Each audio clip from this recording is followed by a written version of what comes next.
ప్రభుత్వ స్థలాలు అమ్మే బీజేపీ కావాలో, దేశ అభివృద్ధికి పాటుపడే కాంగ్రెస్ కావాలో ప్రజలే ఆలోచన చేయాలన్నారు మంత్రి సీతక్క. ములుగు జిల్లా వెంకటాపూర్ మండలంలోని నల్లగుంట, రామాంజపూర్ గ్రామాల్లో ఉపాధి హామీ కూలీలతో సమావేశమయ్యారు.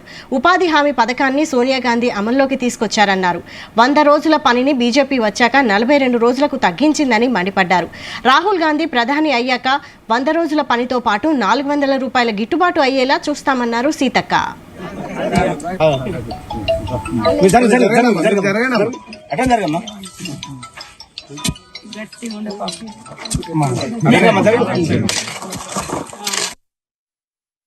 కానీ ఈ రోజు రైతులకు మాత్రం ఈ 10 ఏళ్లలో ఒక్క రూపాయి కూడా మాఫీ చేయలే, పేదోళ్ళకు మాఫీ చేయలే, పేదోళ్ళ మీద వసూలు చేసుకొని పెద్దోళ్ళకు దోసిపెట్టారు.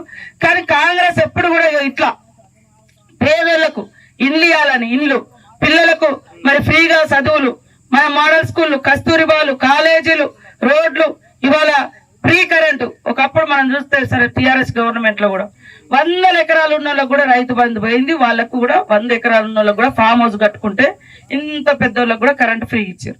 కానీ మీలాంటి వాళ్ళు ఒక ఫ్యాన్ ఉన్న వాళ్ళకి మాత్రం కరెంటు బిల్లు ముక్కు పిండి వసూలు చేసిరా లేదా?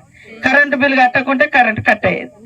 కానీ ఇప్పుడు మీకు కరెంటు బిల్లు కట్టుడు అవసరం లేదు.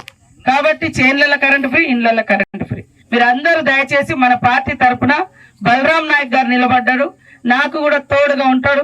సెంట్రల్ నుంచి కూడా ఈ 100 రోజుల పని గాని, ఆశా వర్కర్లది గాని, అంగన్వాడీలది గాని, ఈ ఫారెస్ట్ శాఖ గాని, ఇదంతా ఢిల్లీ స్థాయి గవర్నమెంట్ లో ఉంటది. కాబట్టి మన ఎంపీ గారు ఉంటే ఆయన ఖచ్చితంగా మళ్ళా కేంద్ర మంత్రి అవుతాడు బలరాం నాయక్ ఇవాళ. కాబట్టి ఇక్కడ మన ఏరియా, ఆయన ఎక్కడో కాదు మన ఏరియాతోనే, కాబట్టి ఇంకా మనకు అభివృద్ధి అవుతుంది. కాబట్టి